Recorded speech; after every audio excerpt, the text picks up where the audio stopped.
The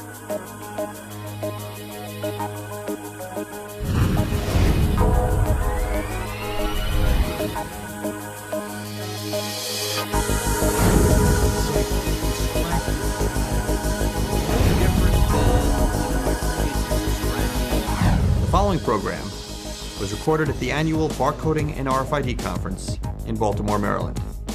I'm pleased to welcome SupplyChainBrain Editor-in-Chief, Russell Goodman. The regulatory storm in transportation. Joining us to speak about that is Christian Schenk, Vice President of Product Marketing at Xata Corporation. Christian, welcome. Thank you, Russell. Christian, for anybody who is not entirely familiar with Xata Corporation, briefly walk us through what does it do? Certainly. Xata Corporation is an organization that was founded approximately 20 years ago with a major focus on compliance surrounding how drivers and fleets remain compliant, stay safe on the roads, and ensure proper customer satisfaction to their end users, both through technology and communication. Well, speaking of compliance, there are any number of upcoming regulations. How do you see these things affecting the supply chain, and how? There's a number of them, Russell. I mean, the biggest one that comes to mind right now would be the changes in hours of service. Right now, there is a proposal in front of the FMCSA to reduce the amount of hours a driver can drive from 11 hours to 10 hours. I think if you ask any fleet out there what impact that would have on the organization, it's pretty significant. It has huge implications surrounding how often and how many customers they can visit in a day, how much product they can move to market. So it certainly has a significant downstream effect. In addition to the changes in hours of service, we also see significant changes in how people manage their hours of service and how fleets interact with the FMCSA and the DOT. Just this past year, they launched the new CSA portal, which gives significant visibility across the entire community as to the safety scores and regulatory history of any particular fleet. You know, there's been a lot of discussion about an electronic onboard reader mandate. Well, should there be one, how do you see that affecting hours of service? Well, it certainly is a direct descendant of it. So when we look at that, we think, how can a fleet get up and become operational as quickly as possible and get compliant? A mandate pushes that forward. So now, today, it's only the fleets that have remedial attention. So a fleet that has done something perhaps wrong and has received the alerts from the FMCSA. The mandate pushes that requirement out to every fleet, any trucker that travels on interstate and operates out of a 100-mile radius from their domiciled location. So now it certainly impacts everybody. It impacts, from the people manufacturing shampoo to the company that's moving car parts. It impacts everyone. I want to turn to CSA. You mentioned that a moment ago. With CSA scores being so visible, how do you feel that shippers ought to go about choosing their carriers? Good question. I mean, the best answer is very carefully. Companies need to take extra due diligence in ensuring they've got a safe carrier.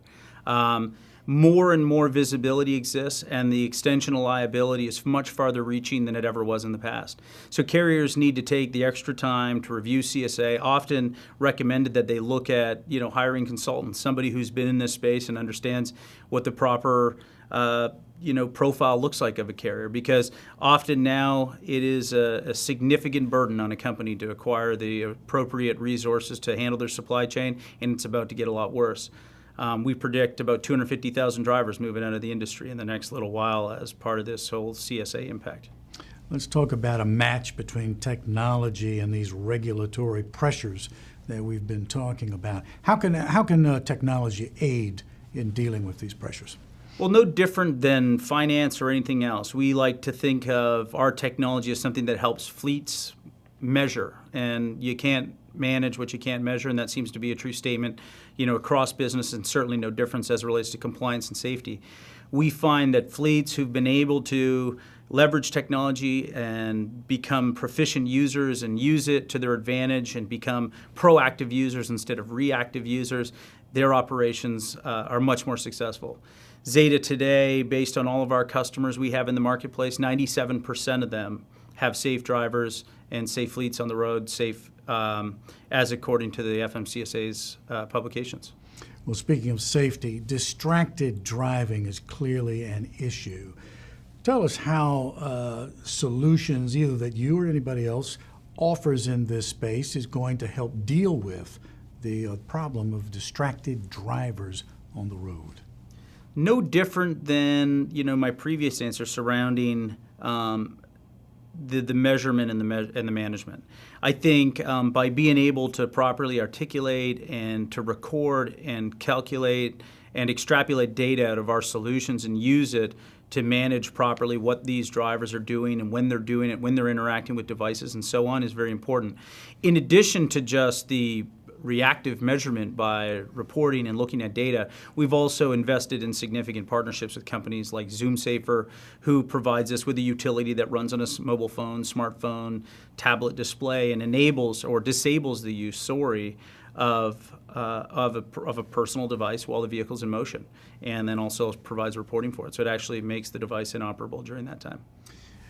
In your view, let's talk about the difference between, let's just compare the big box in-cab driver log devices to your own Xata Turnpike.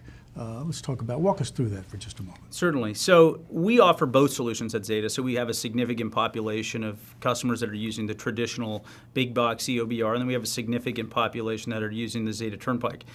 I think actually we've already seen a significant migration and a significant trending towards people wanting to spend less and getting more. No difference than you or I with our expectations on cars or personal devices like smartphones.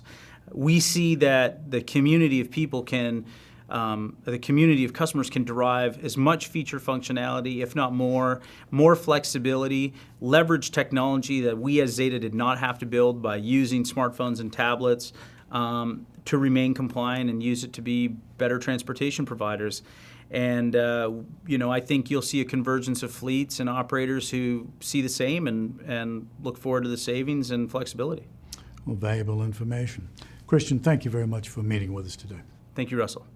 That's Christian Schenk, Xata Corporation, and speaking with us today about the regulatory storm in transportation. Thank you for watching.